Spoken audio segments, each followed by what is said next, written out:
Avant de plonger dans cette histoire incroyable, pensez à vous abonner à la chaîne et à activer la cloche. Ici, chaque récit a quelque chose à dire, et vous ne voudrez pas en manquer un seul. Par un matin d'automne, dans la ville tranquille de Huntsville, Alabama, les feuilles orangées s'accrochaient encore aux branches comme pour retarder l'inévitable chute. Le vent soufflait doucement, soulevant par moments les souvenirs poussiéreux d'une ville en apparence figée. Le soleil, faible et pâle, peinait à percer les nuages gris qui s'attardaient au-dessus du parc Jefferson, le cœur battant du quartier résidentiel. Sur un vieux banc en bois aux planches décolorées par le temps et l'humidité, un homme était assis, immobile, depuis plus d'une heure. Il ne lisait pas. Il ne bougeait presque pas. Son dos était droit, son regard perdu à mi-chemin entre les arbres et les rires lointains d'enfants qui jouaient plus loin, près des balançoires. Sa silhouette imposante, large d'épaules, semblait absorber l'espace autour de lui. Pourtant, son regard était éteint, comme si une guerre silencieuse continuait de se dérouler derrière ses paupières. Il portait un treillis militaire usé mais soigneusement entretenu, ses bottes impeccablement nouées. À ses pieds reposait un sac à dos kaki, raide et dense, comme s'il contenait une vie entière rangée entre les coutures. Son nom, Eliad E. Grant. 54 ans. Ancien officier des forces spéciales de l'armée américaine. Décoré pour bravoure, blessé 2 fois en opération, et depuis peu, retraité. Il venait tous les jours s'asseoir là. À la même heure. À la même place. Non pas pour mendier. Non pas pour parler. Mais simplement pour observer, réfléchir, respirer un peu d'air libre. Un rituel qui n'avait rien d'innocent, chaque détail autour de lui était une source d'analyse, un point d'observation, un repère stratégique. C'était resté en lui, malgré les années. Il logeait à quelques rues de là, dans un petit motel dont le néon clignotait faiblement la nuit. Il payait ses nuits avec une pension militaire modeste, refusant toute aide de l'État ou de sa famille, par fierté et par principe. Ses voisins de chambre changeaient souvent, travailleurs de passage, familles en difficulté, parfois des âmes perdues. Elia, lui, était d'une régularité de métronome. Réservé, poli, silencieux. Ce matin-là, les rues étaient plus calmes que d'habitude. Il avait en main un vieux carnet noir, dont les pages étaient remplies de croquis, de notes codées, de souvenirs parfois douloureux. Il traçait distraitement des lignes quand 2 silhouettes en uniforme apparurent à l'entrée du parc.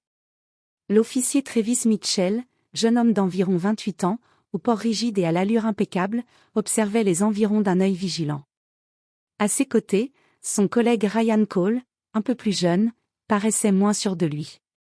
L'un cherchait à s'affirmer. L'autre à faire ce qu'on lui avait dit. « T'as vu ce gars là-bas » murmura Cole en désignant Elia du menton. Travis jeta un œil, fronça les sourcils. « Ouais. Sac militaire, posture étrange. Il fixe les gosses depuis combien de temps ? Facile 1 heure. Une vieille dame nous a appelés. Elle a dit qu'elle le voit tous les jours. Mais aujourd'hui, elle avait un mauvais pressentiment. » Mauvais pressentiment, dit Travis avec un demi-sourire. On est devenus des lecteurs d'intuition maintenant ? Cole haussa les épaules. Avec tout ce qu'on entend, je préfère qu'on vérifie. Travis soupira, puis remit sa main sur sa ceinture, effleurant sa radio. Ok. On va aller lui parler. Reste calme. S'il sort quelque chose de ce sac, t'interviens direct. Ils s'approchèrent, l'allure ferme mais non menaçante. Elia sentit leur présence bien avant qu'il n'ouvre la bouche. Il ferma son carnet, posa ses mains bien en vue sur ses genoux et leva lentement les yeux. « Bonjour monsieur, tout va bien ?» demanda l'officier Travis Mitchell d'un ton neutre, en s'approchant d'Elia. « On a reçu quelques appels. Apparemment, vous traînez ici depuis un moment. » Elia leva les yeux lentement vers les 2 policiers. Il les observa une seconde, avec ce regard qui avait vu plus que ce que leurs jeunes années pouvaient comprendre. « Je suis juste assis », répondit-il avec un calme inébranlable. Rien de plus. Travis fronça les sourcils. Il n'aimait pas ce ton posé. Trop sûr de lui. Trop égal. Une pièce d'identité, dit-il plus sèchement. Sans un mot, Elia sortit son portefeuille usé de la poche intérieure de sa veste, et tendit une carte plastifiée. Sur celle-ci, on pouvait lire en lettres claires. Elia D. Grant Major, Force spéciale S Army, retraité. Un insigne doré, une date de service, un numéro d'identification militaire. Le silence fut bref, mais chargé. Ryan Cole pencha la tête, intrigué. Il semblait prêt à croire le vétéran. Mais Travis Mitchell, lui, éclata d'un rire sec, presque moqueur. Vous plaisantez? Une fausse carte? Un major, assis seul dans un parc, avec un sac de randonneur militaire comme s'il sortait d'un film? Vous savez que c'est un crime fédéral de falsifier ce genre d'identification? Elia ne répondit pas. Il soutint simplement son regard, sans défi. Sans peur. C'était cette absence de réaction qui dérangeait Mitchell plus que tout. Très bien, dit Travis en remettant sa main sur sa radio. On va vérifier tout ça. Officier, intervint timidement Cole. Peut-être qu'on pourrait l'interroger ici, appeler un superviseur? Ce n'est pas comme s'il fuyait. Mais Mitchell coupa net. Procédure. Il a des papiers suspects et un comportement étrange. On l'embarque. Il sortit les menottes. Elia regarda une dernière fois le ciel, puis tendit lentement ses poignets. Faites ce que vous avez à faire, dit-il. J'ai connu bien pire que ça. Les cliquetis métalliques résonnèrent dans l'air froid du matin, comme un rappel amer. Les passants commençaient à ralentir, à jeter des coups d'œil furtifs. Une petite fille, assise sur une balançoire, s'arrêta net et regarda Elia, confuse. Dans le fourgon de patrouille, Elia ne dit rien. Il ne regarda même pas par la fenêtre. Il ferma les yeux, comme s'il retournait ailleurs. Dans une autre époque. Un autre terrain. Peut-être repensait-il à Falloujah, à Kandahar, à ces nuits interminables dans le désert où il devait garder son unité éveillée avec un fusil en main et la peur constante d'une embuscade. Ou peut-être pensait-il simplement à l'ironie cruelle de ce pays qu'il avait servi, et qui aujourd'hui, le traitait comme un imposteur, un vagabond. Au poste, l'air était froid, impersonnel, saturé de néons blafards et de paperasses mal classées. Elia fut conduit en silence par un jeune agent jusqu'à une cellule à l'arrière du bâtiment. On ne lui lut aucun droit. Aucune accusation ne fut formulée. Pas même un soupçon clair. Juste cette formule creuse. Vérification d'identité. Les menottes furent retirées, mais la porte métallique se referma lourdement derrière lui. Dans le silence de la cellule 4, Elia s'assit lentement sur le banc de béton, dos contre le mur. Il ferma les yeux. Il n'était ni surpris, ni en colère. Ce n'était pas la première fois qu'on le regardait sans voir. Pendant ce temps, dans une salle adjacente, Mitchell et Cole étalaient le contenu du sac d'Elia sur une table métallique. Aucun permis, pas d'armes, grogna Mitchell. Mais qu'est-ce que c'est que ces trucs? Parmi les objets se trouvait un carnet noir rempli de notes griffonnées, schémas, et formules en plusieurs langues. Une médaille Silver Star soigneusement rangée dans un étui de velours. Une plaque d'identification militaire en métal brossé, gravée au nom d'Elia D. Grant. Et surtout, un badge en cuir noir avec l'inscription nette. FBI consultant technique autorisation niveau Sigma rouge. Mitchell fronça les sourcils, sa main effleurant le badge comme s'il brûlait. C'est quoi ça? Marmonna-t-il. Une autre fausse pièce? Cole, qui n'avait cessé de jeter des regards vers la cellule où Elia attendait, commençait à douter. Mec, ce badge est numéroté. Il a l'air officiel. Mitchell haussa les épaules, un brin nerveux malgré lui. Mais avant qu'il ne puisse discuter davantage, des pneus crissèrent devant le commissariat. Tous les policiers présents levèrent la tête. Un véhicule noir blindé venait de s'arrêter en trombe. À son bord, 3 hommes descendirent avec la précision de militaires en opération. L'un d'eux portait un costume anthracite parfaitement taillé, une oreillette discrète et des lunettes noires malgré la lumière intérieure. Il n'éleva pas la voix, mais chaque mot résonna comme une lame tranchante. Agent spécial Marcus Doyle. Bureau fédéral d'investigation. Où est Elia D. Grant? Le sergent de garde, un homme d'une 50aine d'années, sentit sa gorge se nouer. Il est, dans la cellule 4, balbutia-t-il. Doyle ne répondit pas. Il fit un signe bref à ses collègues, et s'avança d'un pas mesuré mais implacable à travers le couloir. Il ouvrit lui-même la cellule. Elia se leva immédiatement, droit comme un piquet, et le salua brièvement.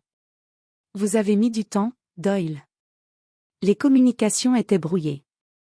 L'opération à Montgomery est compromise. Mais vous avez tenu votre rôle. Un léger sourire naquit sur les lèvres d'Elia. Ils m'ont pris pour un vagabond. Rien de nouveau. Doyle se tourna lentement vers le sergent qui l'avait suivi, les bras tremblants. Vous venez d'arrêter l'un de nos plus anciens consultants, vétéran décoré, ex-officier des forces spéciales, responsable de la désactivation de 12 cellules dormantes sur le territoire national. Il était ici en mission de surveillance sous couverture, dans le cadre d'une opération classée. Ce que vous avez fait met en danger une opération fédérale de plusieurs mois, mobilisant des dizaines d'agents. Le silence dans le poste de police était devenu étouffant. Mitchell, qui avait entendu chaque mot depuis la salle d'épreuve, entra dans le couloir d'un pas hésitant. On n'en savait rien. Il n'a rien dit. Doyle s'avança vers lui, impassible, les mains croisées dans le dos. Et pourtant, il vous a montré ses papiers. Sa carte militaire. Son badge fédéral.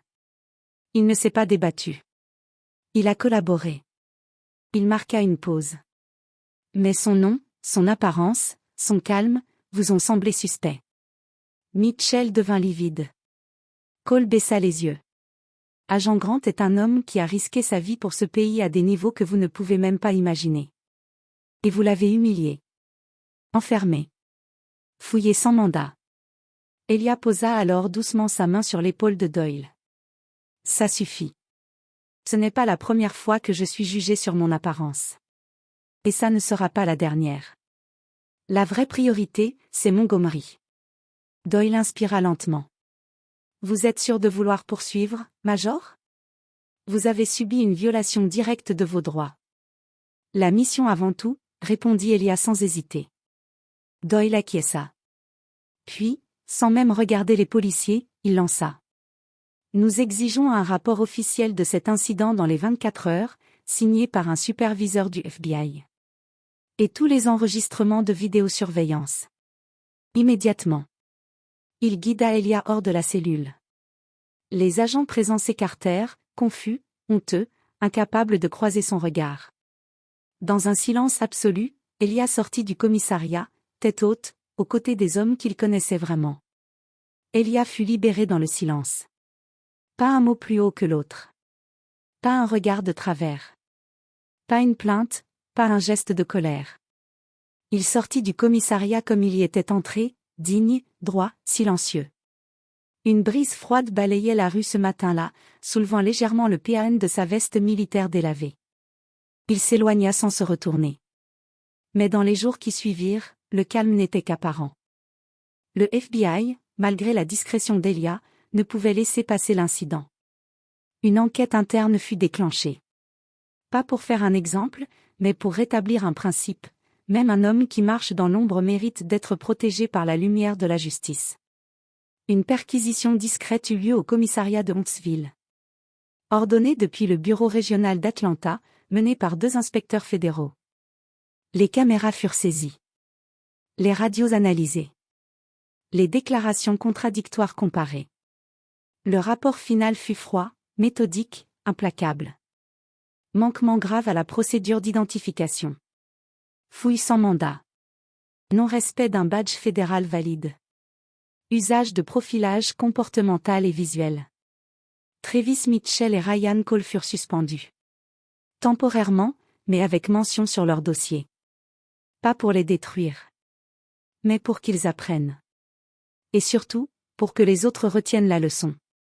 La nouvelle fit du bruit. D'abord dans les cercles administratifs, puis dans la ville entière. À Huntsville, on murmurait. Certains défendaient les policiers, ils ne savaient pas. D'autres secouaient la tête, ils n'ont pas su voir. C'est pire. Mais ce n'était que le début. 3 semaines plus tard, le pays entier découvrit le vrai visage d'Elia Grant. Un matin d'hiver, sous le dôme blanc du Capitole à Washington D.C., une cérémonie officielle réunit des personnalités de tous bords, généraux, anciens présidents, diplomates, familles de militaires tombés au combat. La salle était sobre, solennelle. Les caméras retransmettaient l'événement en direct sur toutes les chaînes nationales. Un nom fut prononcé avec gravité.